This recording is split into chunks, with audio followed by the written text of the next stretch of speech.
Hi everyone, and welcome to this short video. Today we'll look at how to write a reference for a chapter in an edited book using Harvard referencing style. An edited book usually comprises a number of chapters that are each written by a different author. When you use information from a chapter in a collected work, we must credit the author or authors of the chapter. So let's look at how to do this.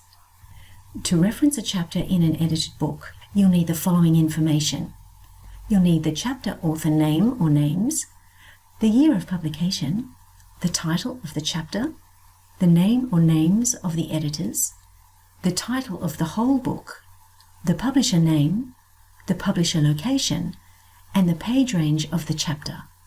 We can find all the information we need on the first few pages of the book itself or in the library catalogue.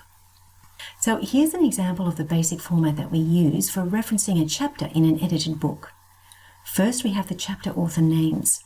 Notice that all the names are inverted so that the last name comes first, followed by a comma, and then the initial or initials for each chapter author.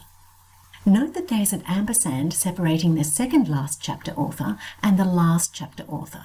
There is no comma. Then we have a space after the last author's initial before the year of publication, which is followed by a comma.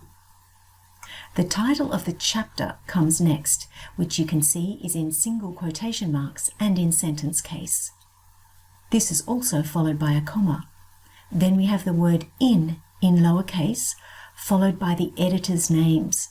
Notice that these names are not inverted, so that their initials come first before their last name, and there is no punctuation between the initials and the last name.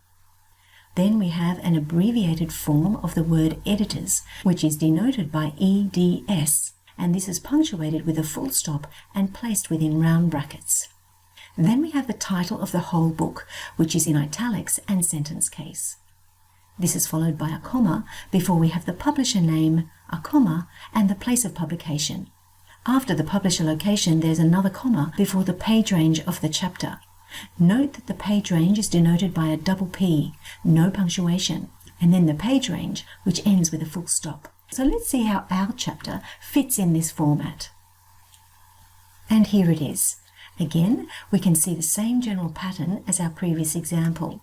First, we have the chapter author names, which are arranged with the last name first, followed by a comma, and then the initials. And in this case, we only have two authors, and they are separated by an ampersand. Then, after a space, we have the year of publication. This is followed by a comma before the title of the chapter, which is in single quotes. The title of the chapter is followed by a comma, and then we have the word in and the editor's names. And you can see that these are in the normal order so that their initial or initials precede their last names. The editor's names are followed by the abbreviated word for editors, which is punctuated and contained in round brackets. Then a comma before the title of the whole book. Notice that in this title we have capitalized the name Wiley Blackwell. That's because in sentence case we capitalize the first letter of the first word and any names or proper nouns. Next we have the name of the publisher, the location of the publisher, and the page range of the chapter. So this brings us to the end of the video.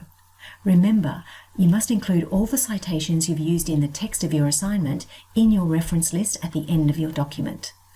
This should also be on a new page and have the heading References in bold and centered. The reference entries should be ordered alphabetically based on the first author's last name. So we hope this short video has been helpful. You can find more information about referencing through a link on the library's homepage, or you can contact your SCU librarian or one of the Learning Experience team who would be happy to help you. So good luck with all your referencing, and we'll see you next time.